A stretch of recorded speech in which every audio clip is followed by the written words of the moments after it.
할렐루야.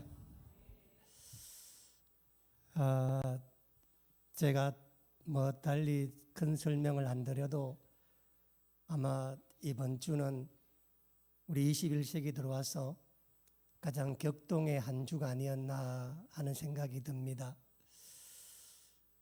저는 지난 화요일 날 아침에 라디오 방송을 들으면서 참 가슴이 따뜻했었습니다.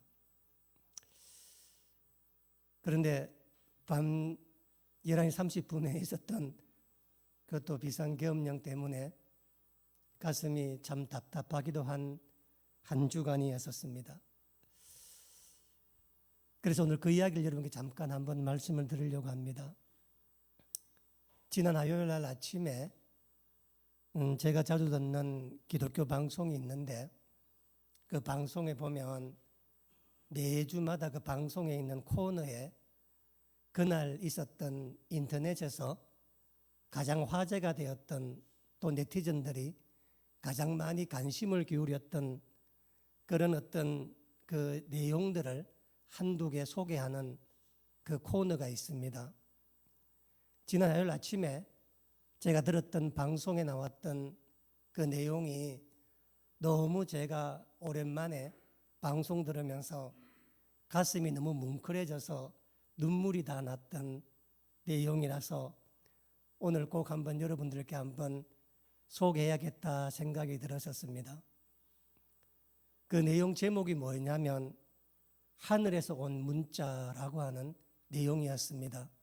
아마 여러분들 가운데서도 아마 인터넷 통해서 또 방송 통해서 아마 보신 분들도 있을 겁니다.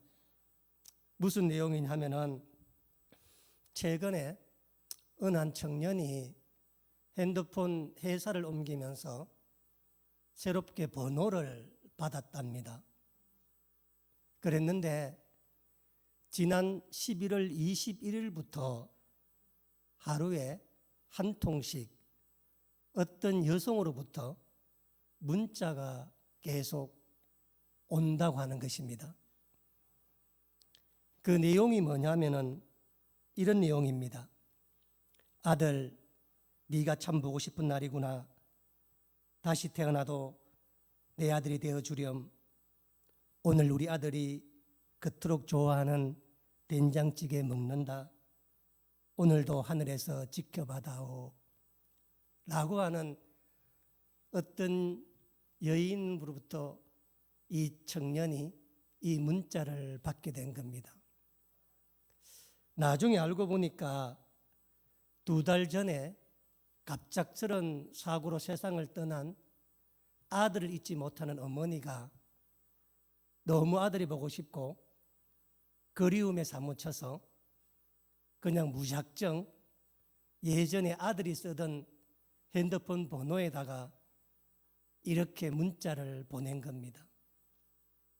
하루 한 통씩 어머니가 하루 있었던 일을 아들에게 이렇게 이야기하는 그런 내용의 문자였습니다. 이 문자를 받았던 청년이 처음엔 한번 오다가 잘못 오겠지 하고 생각했는데 하루마다 한 통씩 계속 오는 겁니다. 그래서 처음에는 마음이 좀 불편하기도 했고 또 그 문자가 너무 애잔하고 또 너무 마음이 이렇게 찡해서 고민을 하다가 이렇게 문자를 보냈다고 합니다. 네, 어머니, 저는 잘 지내고 있어요. 너무 걱정하지 마세요. 마음 아파하지 마세요. 엄마는 제게 최고의 엄마였어요. 사랑해요. 제가 다 눈물이 납니다. 이렇게 이 청년이 문자를 보냈다고 합니다.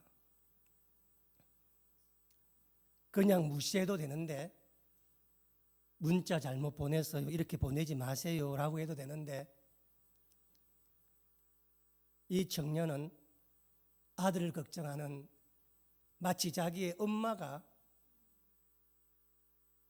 자기를 보낸 것을 마음이 들어서 이렇게 문자를 보냈다고 합니다. 그 문자를 받은 어머니가 너무 놀라고 감동이 되어서 엉엉 울었대요.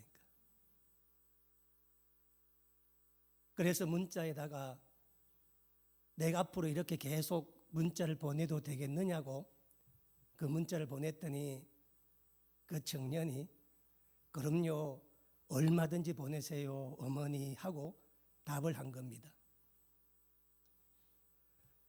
그러다가 며칠 전에 그 어머니가 전화를 해서 이 청년을 만났대요.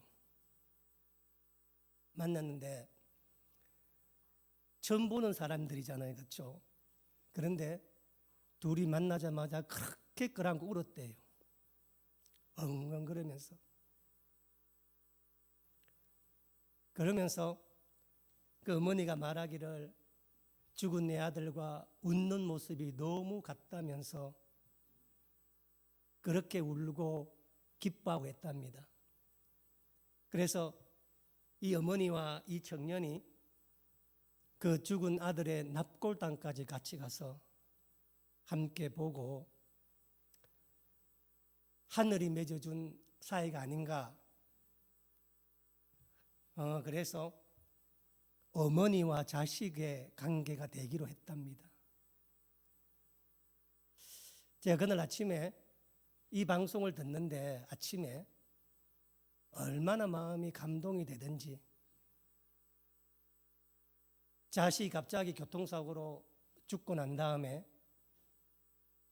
어떻게 부모가 받아들이겠어요? 엄마가, 그렇죠? 그래서 못 받아들여서 핸드폰에 그 자기 자식의 번호를 지우지 않았대니까.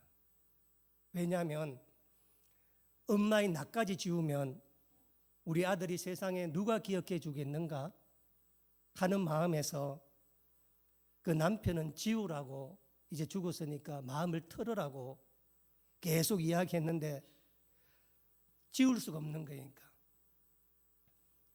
그러다가 2달쯤 지나니까 너무 보고 싶더래, 아들이 있잖아요. 너무 그리워서 안 되어서 그냥 무작정 핸드폰에 있는 아들 전화번호에다가 이렇게 문자를 보냈대니까. 우리는 항상 그런 얘기 하잖아요. 핸드폰 이런 거 애들 다 망친다고. 이런 거 없애져야 된다고. 근데 저는 참 고마운 것은 뭐냐면 그 젊은 청년의 선택이 너무 고마워요. 그러니까. 왜냐하면 그 어머니 애끓는 마음은 보았지만 자기가 자식이 아니잖아요, 그렇죠? 또 언제까지 받을 수 있겠습니까? 그래서 어머니 뜻은 알겠지만 문자 보내지 마세요 이렇게 한들 누가 그 청년을 탓하겠습니까? 그런데 그 청년은 그 어머니의 마음을 너무 따뜻하게 받아주고 위로해 주니까 그냥 방송을 듣는데도 우리가 감동이 되잖아요, 그렇죠? 방송을 듣는데도 눈물이 나잖아요, 그렇죠? 얼마나 참 마음이 그날 제가 따뜻해서 그날 화요일 저녁에 오늘 수요일, 여러분 오늘 주일날 설교를 하려고 들었던 내용을 이렇게 정리를 하고 있는데 뜬금없이 10시 30분에 윤석열 대통령의 비상계엄령 선포라고 하는 그 뉴스 속보를 봤습니다. 그리고 모든 방송에서 전부 다 국회를 비춰주고 있더군요. 그러면서 이 계엄령에 따라서 무장한 계엄군이 이 국회로 들어가는 모습을 실시간을 통해서 저를 비롯한 우리 전 국민이 다 봤지 않았겠습니까? 마치 영화에서 봤던 일들이 우리 시대에 이루어진 일입니다. 아마 그럴 만한 이유가 있었을 겁니다. 아마 피치 못할 사정이 있었을 겁니다. 오죽하면 그렇게 했을까라고 하는 동의도 있습니다. 그러나 중요한 사실은 뭐냐면 그날 그 대통령의 그 행위는 어떤 정당성을 떠나서 제 개인적으로 오전에 들었던 이 어머니 이야기만큼 감동이 안 돼요. 국민에게 권력을 위임받은 정치인들이 하는 정치 행위는 국민들에게 감동을 줘야 합니다. 국민들에게 감동을 주면 특별히 무슨 말을 하지 않더라도 국민들이 그 뜻을 아는 거 아니겠습니까? 야당 대표가 아무리 무슨 말을 해도 우리 귀에 들어오지 않는 것은 그분이 사법 절차를 밟고 있기 때문에 그렇습니다. 자신의 죄도 해결하지 못하는 분이 무슨 말하는 게 누가 감동이 되겠습니까? 마찬가지로 입으로는 국민을 위해서 한다, 국민을 위해서 한다라고 말하지만은 국민이 감동되지 않는다면은, 국민이 위로가 되지 않는다면은, 국민이 마음의 평안을 갖지 못한다면은 어떤 정치 행위도 국민을 위한 것이 아닙니다. 오히려 그 일 때문에 불안하고 화가 나고 염려가 되고 걱정이 되고 당황이 된다면은 어떻게 그 정치 행위가 국민을 위한 것이겠습니까?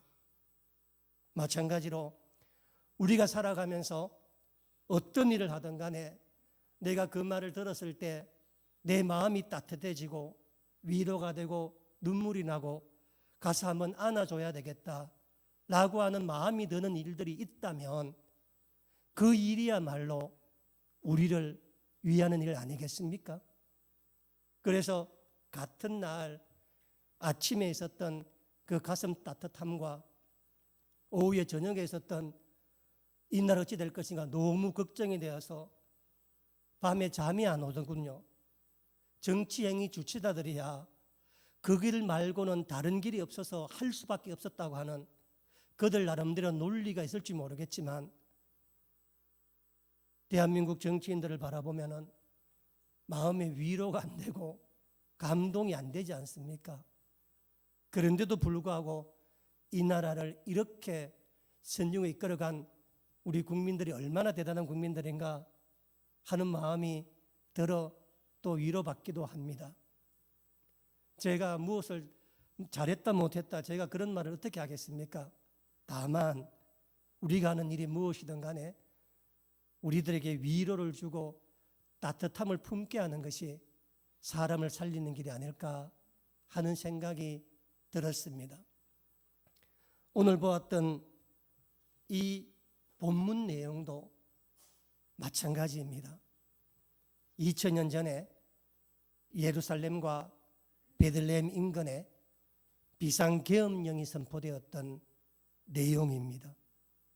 그 일로 말미암아서 베들레헴에 군인들이 파견되어서 2살 미만의 아이들을 다 죽이는 끔찍한 일이 일어났던 일에 대한 내용이 오늘 우리가 보았던 동방박사에 관한 내용입니다.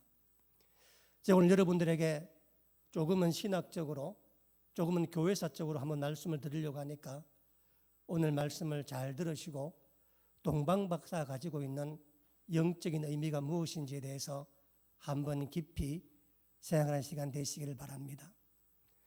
당시의 왕은 헤롯이라는 사람입니다. 헤롯 왕입니다. 이 헤롯 왕이 왜 비상계엄령을 선포를 했는가? 오늘 1절에 그 이유가 나옵니다. 1절에 보시면 헤롯 왕 때에 예수께서 유대 베들레헴에서 나심에 동방으로부터 박사들이 예루살렘에 왔다. 저를 주목해 보세요. 이 헤롯 임금이 2000년 전에 갑자기 비상계엄령을 선포했던 이유가 뭐냐면은 동방에서 박사들이 예루살렘에 왔기 때문에 그렇습니다. 여러분, 신학적으로 보면 이 꼭 기억해 놓으세요. 신학적으로 보면은 성경에서 사람이 동쪽으로 이사를 갔다, 동쪽으로 거주를 옮겼다라고 나오는 모든 표현은 어떤 한 집안이나 사람이 이사를 갔다는 것을 말하려고 그런 것이 아니라 성경에서 사람이 움직였는데 일부러 동쪽으로 갔다는 표현을 쓰는 모든 표현은 전부 다 하나님이 사람을 쫓아내거나 사람이 하나님을 떠날 때, 사람이 실패와 타락과 범죄 때문에 하나님 앞을 떠날 때 사용되는 영적인 단어입니다. 그래서 창세기 3장 24절에 보면은 첫 번째 동쪽으로 떠난 사람이 있는데 아담과 하와입니다. 에덴 동산에서 범죄를 하고 난 다음에 하나님께서 생명나무 실과를 먹지 못하게 에덴 동편으로 내쫓아 버립니다. 동서남북이 많은데도 불구하고 동편으로 내쫓았다고 하는 말은 방향이 동쪽인가 동시에 하나님께 버림을 받았다, 하나님을 떠났다라는 말입니다. 두 번째, 창세기 4장 16절에 보면은 인류 최초의 살인이 일어나는데 형제간에 일어나지 않습니까? 형 가인이 동생 아벨을 죽이는데 그때 하나님께서 이 가인을 에덴 동편 놋 땅으로 쫓아내 버리시고 이 가인은 에덴 동편 놋 땅에서 하나님을 대적하는 인간의 문화, 인간의 도시, 인간의 성을 만들지 않습니까? 그리고 나서 창세기 11장 2절에 보면은 일단의 사람들이 이제 하나님과 동일한 게 되고 싶어서 바벨탑을 쌓는데 동쪽으로 옮겨오다가 시날 평지에서 바벨탑을 쌓다가 하나님 심판을 받습니다. 그래서 성경에서 서쪽에서 동쪽으로 갔다고 하는 것은 거의 모두 다 성경 내용에 보면은 하나님 앞을 떠나 버림받는 것입니다. 야곱이 창세기 28장에 가나안 땅을 떠나서 동쪽으로 하란으로 도망을 가잖아요. 그렇죠? 하나님을 가나안 땅을 버리고 가는 겁니다. 그래서 성경에서 서쪽에서 동쪽으로 갔다는 것은 전부 다 하나님을 떠나고 죄인 된다는 말이고 반대로 서쪽에서 동쪽으로 왔다고 하는 것은 하나님의 구원이 임한다는 말입니다. 그래서 성경에서 최초로 서쪽에서 동쪽으로 온 사람이 아브라함입니다. 그래서 아브라함은 본토 친척 아비집을 떠나서 하란에서 하나님 말씀을 듣고 서쪽 방향인 가나안 땅으로 온 사람 아니겠습니까? 그래서 아비 본토 친집을 떠난다는 뭐냐면은 지금까지 살던 삶의 모든 문화와 습관을 버리고 하나님 뜻에 맞추어 살아가겠다라는 고백이고 하나님께서 그를 동쪽에 있는 사람을 부르셔서 서쪽으로 오게 하셔서 그를 통해 믿음의 역사를 만들어 갔던 것입니다. 그래서 여러분께서 잘 생각을 해보시면은 성경 역사를, 인류 역사를 가만히 생각해 보면은 이스라엘을 중심으로, 여러분 머리에 지도 한번 생각해 보세요. 이스라엘을 중심으로 해서 서방과 동방이 나누어집니다. 그런데 이스라엘 서방에 있는 제국은 애굽 제국과 헬라 제국과 로마 제국이에요. 그리고 이스라엘 동방에 있는 제국들은 아수르와 바벨론과 페르시아 제국이에요. 그런데 이스라엘 서방에 있었던 애굽 제국과 이 로마 제국은 성경에서 이스라엘 백성들의 신앙을 박해하고 이스라엘들의 식민지로 삼아서 이스라엘 백성들을 영적으로 괴롭힌 대명사가 애굽입니다.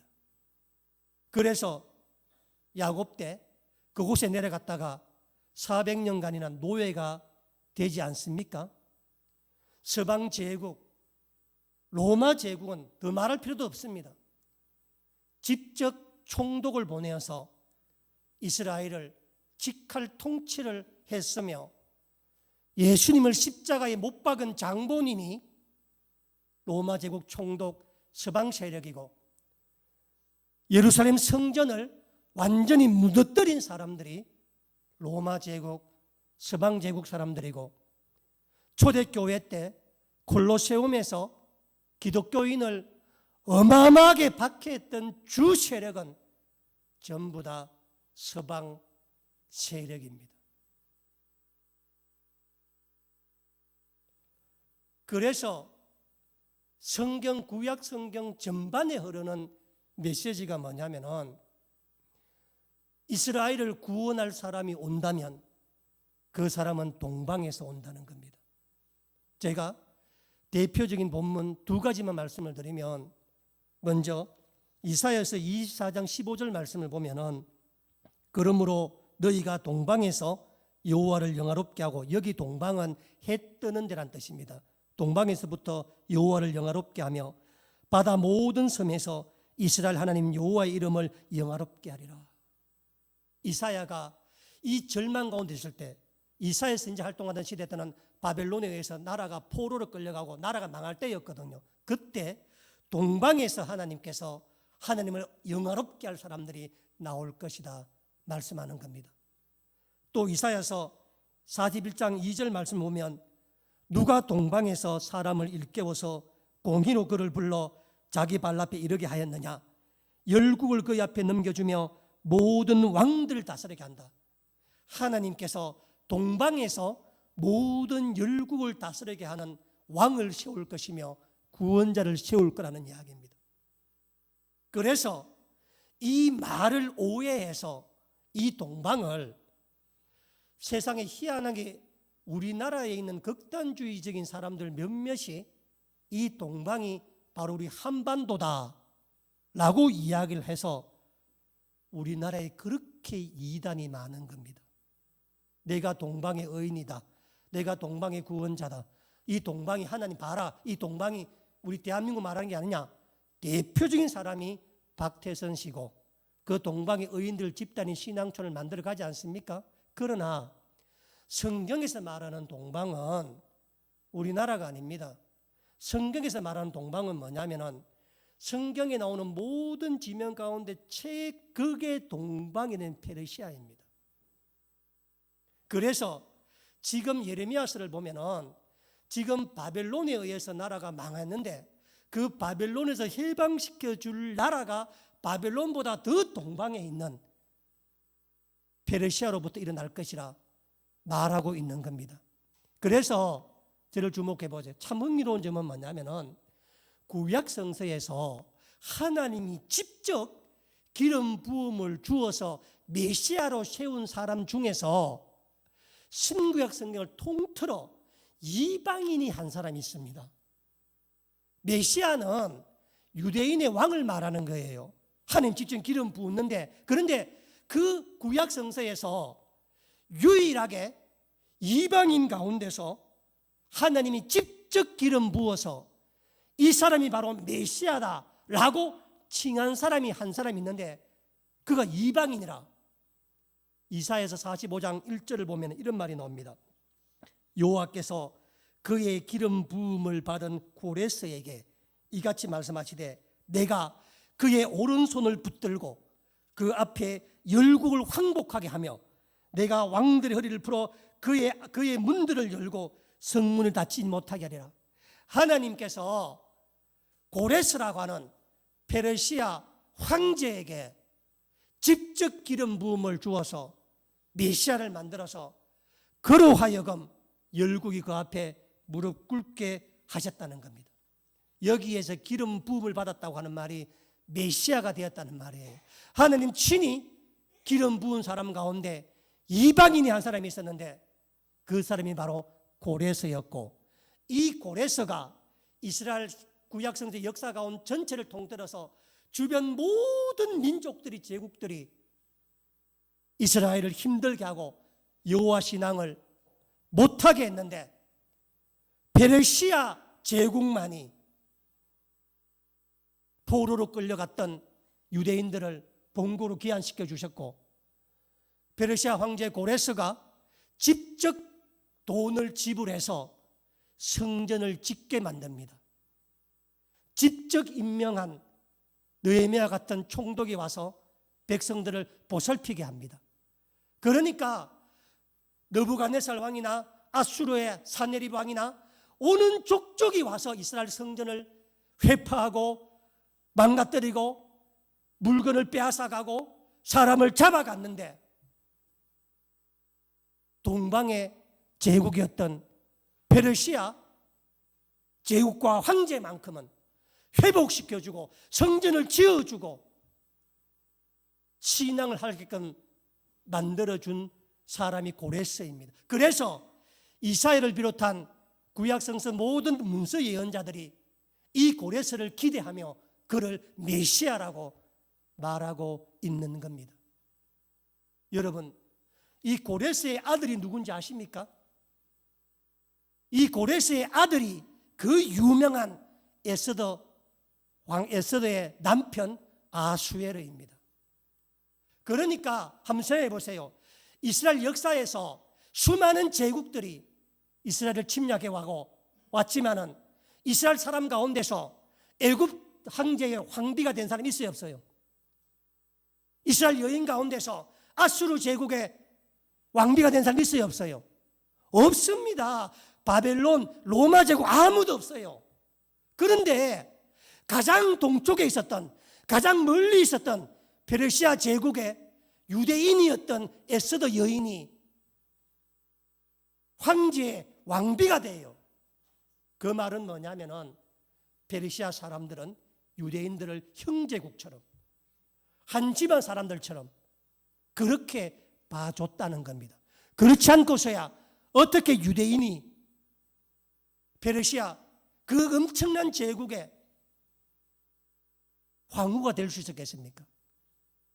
그래서 이스라엘에는 5대 명절이 있는데 그중 명절 하나가 부림절입니다. 이 부림절이 뭐냐면은 페르시아 황제가 페르시아 제국 내에 있는 모든 유대인들을 죽이려고 하는 아말렉 출신 하만 총리를 물리 죽이고 이스라엘 백성들을 구원해 냈다. 그래서 부림절을 지키고 있는 겁니다. 그러니까 이스라엘 백성들에게 동방은 페르시아를 의미하는 것이고, 그리고 동방에서 항상 구원자가 날 것을 기대하고 있는 겁니다. 자, 주목해 보세요. 지금 예수님 태어날 때 지금 이스라엘은 누가 지배하고 있었다고요? 로마 제국이 지배하고 있었습니다. 더더욱이 지금 헤롯 왕은 로마 제국이 임명한 왕이에요. 그러니까 서방 세계가 임명한 왕이라고. 식민지도 지금 로마 총독이 집중해서 통치하고 있고, 그런 과정 가운데 이스라엘 백성들은 구원이 어디서 온다고 믿었을까요? 동방에서. 왜냐하면 서방 세계의 지배를 받고 있기 때문에 그렇습니다. 그래서 이스라엘 백성들 모두가 서방에서, 동방에서 구원자 올 걸 믿고 있고, 동방에서 구원의 소식 올 걸 믿고 있고, 헤롯 왕도 알고 있었던 것입니다. 그런데 오늘 본문 1절이 뭐라고요? 동방에서 박사들이 예루살렘에 왔다는 겁니다. 왔는데 와서 무슨 말을 하는가 보세요. 유대인의 왕으로 나신 이가 어디 있느냐? 3절에 헤롯 왕과 온 예루살렘이 듣고 소동한지라. 소동했다는 말은 뭐냐? 세상이 발칵 뒤집혀졌다는 말입니다. 온 국민이 놀라 자빠졌다 이 말입니다. 무슨 얘기냐면은 동방에서 박사들이 왔는데 그들이 묻기를 유대인의 왕으로 나신 이가 어디냐고 묻는 겁니다.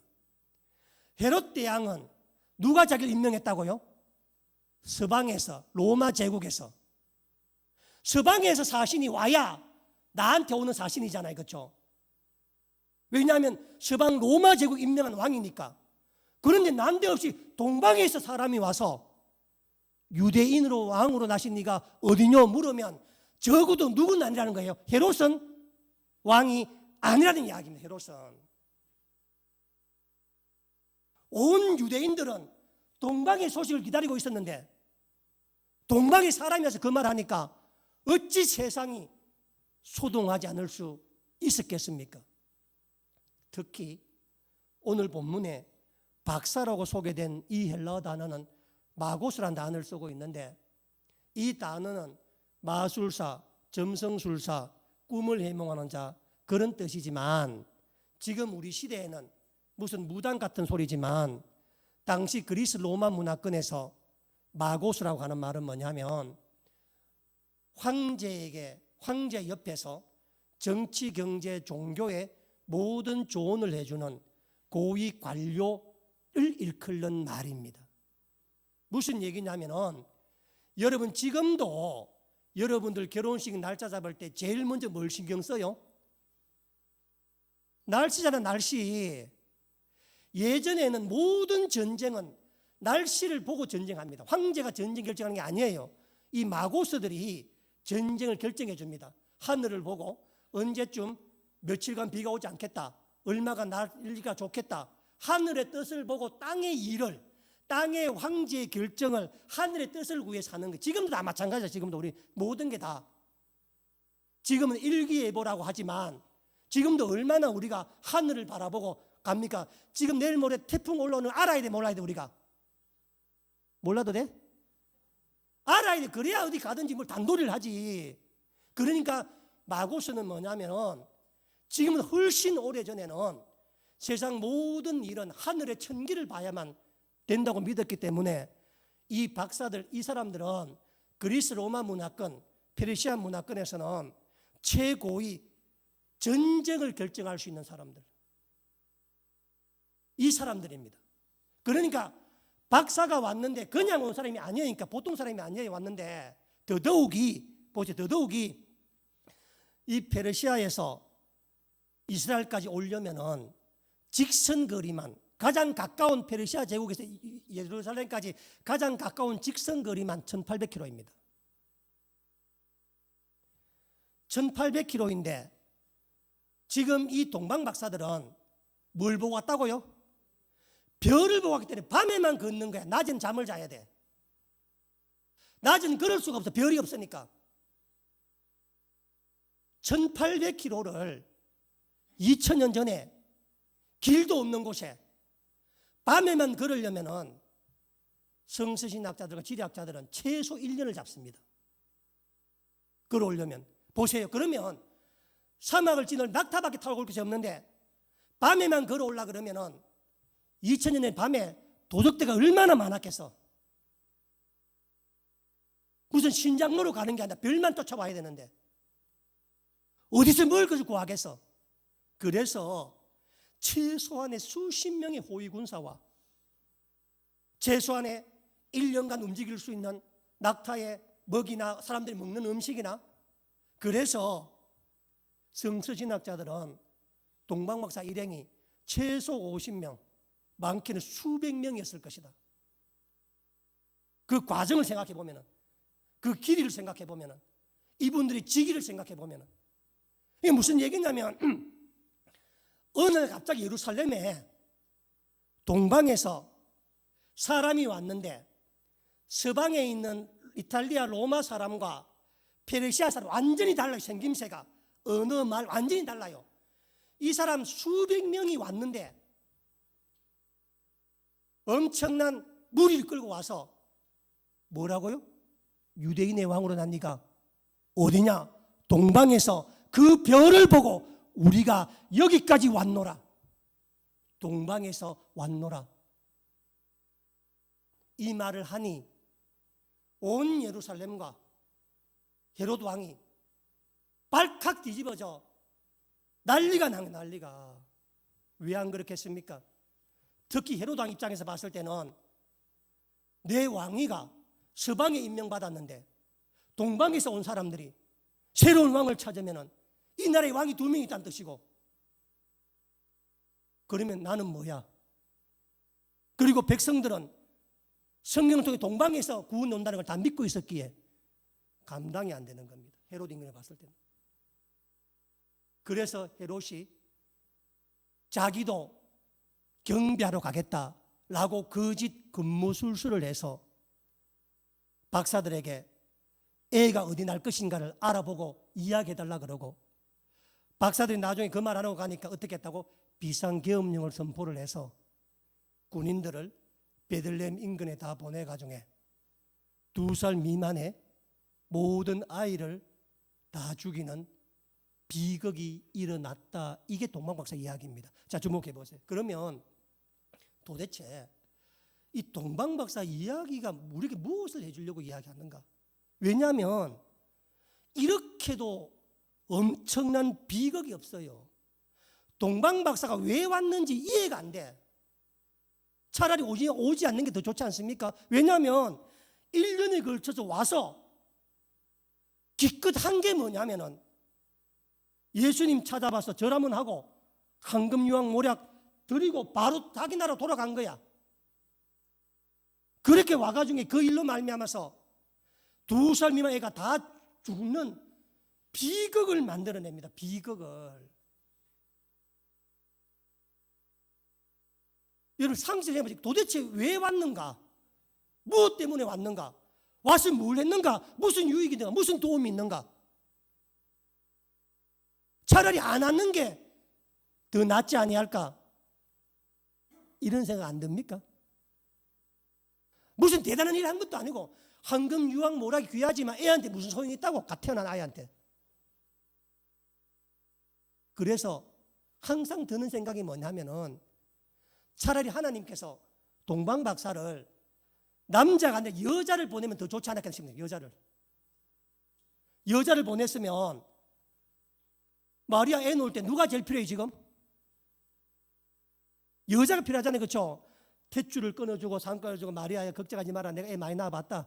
염려하지 말아라. 위로해주고 그리고 도움을 준비해주고 애 안아주고 그리고 뭡니까? 한 2주씩 산후조리원처럼 도와주면 좋아 안 좋아?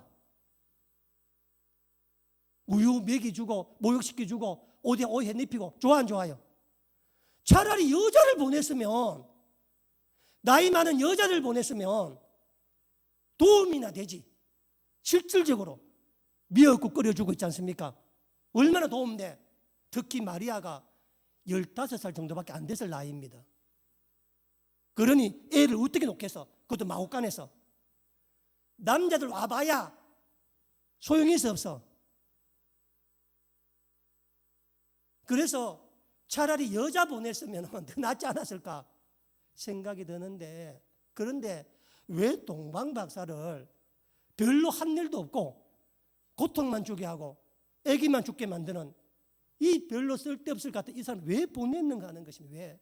여기 굉장히 중요한 영적 메시지가 있습니다. 영적 메시지가.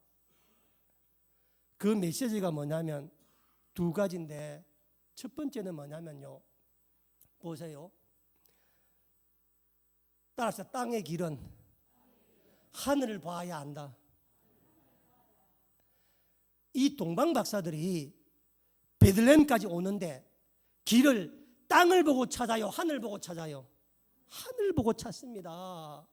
오늘 만약 여러분이 인생의 길을 잃어버렸다면, 오늘 내가 하는 일에 실패를 한다면, 오늘 내 뜻대로 안 되어서 내가 내 앞이 캄캄해서 어디에 와 있는지 모르겠다면 어디를 봐야 돼? 하늘을 봐야 되니까. 땅의 일은 땅에서는 절대 못 찾아. 땅의 일은 반드시 하늘을 봐야만 땅의 길이 열린다는 거라. 두 번째, 땅의 길은 하늘을 봐야 열리는데, 따라합시다. 하늘을 보되 끝까지 봐야 한다. 왜 이런 동방박사의 비극이 일어났는가? 동방박사가 끝까지 보지 못한 거라. 무슨 얘기냐면은 예루살렘과 베들레헴 사이에 직선거리로 8km입니다.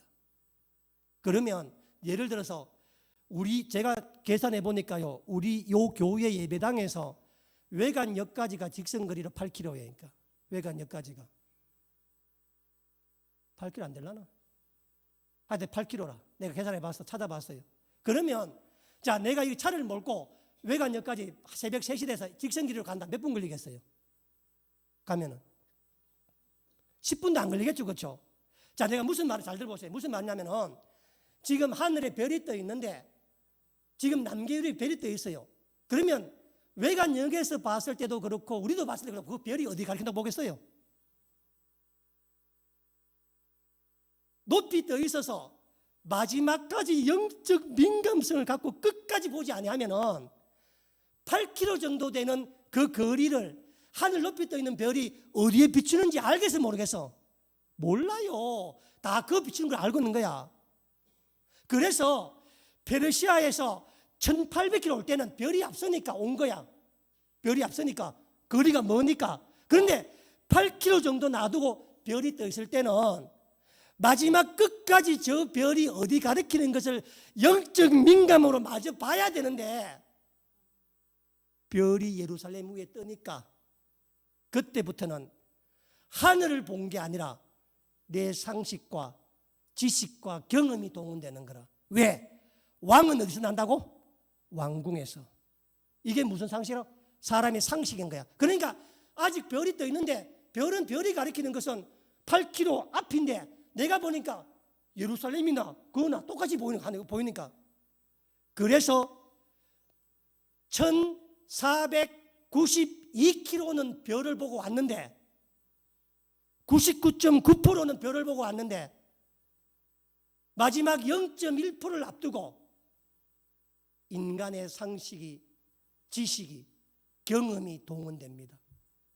따라합시다. 인간의 상식과 지식과 경험이 동원되는 곳에는 하나님 기적이 없습니다.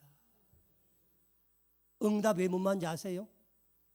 여러분 기도 응답 왜 못 만지 아세요? 99.9%에서 만다고? 상식이 동원되기 때문에 그렇습니다. 경험 동원돼 포기하기 때문에 그렇습니다.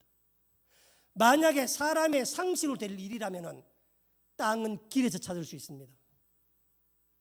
여러분께서 땅에서 길이 보이거든. 여러분 상식입니다. 지식입니다. 경험입니다. 그러나 그런 걸로는 하나님의 기적이 안 일어나요. 하나님의 기적은 하늘을 봐야 땅의 길이 열리는데 그것을 보되 마지막까지 끝까지 그 별이 그 길이 어디를 가리키는 걸 봐야 돼. 마지막 끝까지 와서 상식과 경험과 지식이 동원되잖아요. 그래서 보세요. 2절에 보시면은 동방에서 그 별을 보고 왔다라고 말하잖아요. 그렇죠? 여기가 바로 별 가리킨 곳이다. 이렇게 자기 판단하는 거야. 9절 보세요. 9절에 박사들이 왕의 말을 듣고 떠날 새 뭐라고? 동방에서 보던 별이 문득 앞서 인도하시니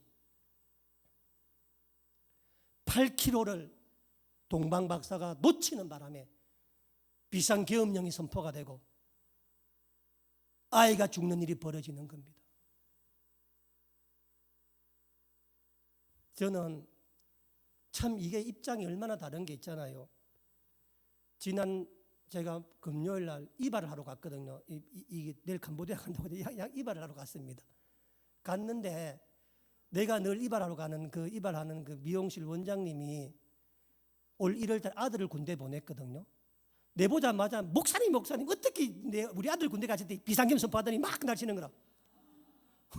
우리는 그런 게 아니고 우리는 다른 걸 생각하는 자기는 오로지 우리 아들이 군대 가 있는데 그 이야기. 그러니까 사람마다 입장이 다 달라. 전부 다 입장이 싹 다. 전부 다. 중요한 사실은 뭐냐면 8km만 더 별을 봤으면 하나님께서 베들레헴 인도하셨을 텐데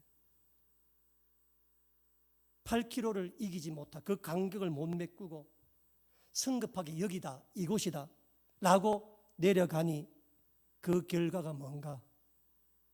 끔찍한 사륙이 일어납니다. 끔찍한 사륙이. 그래서 동방 박사는 처음에는 그렇게 이야기를 했는데 여러분 보세요.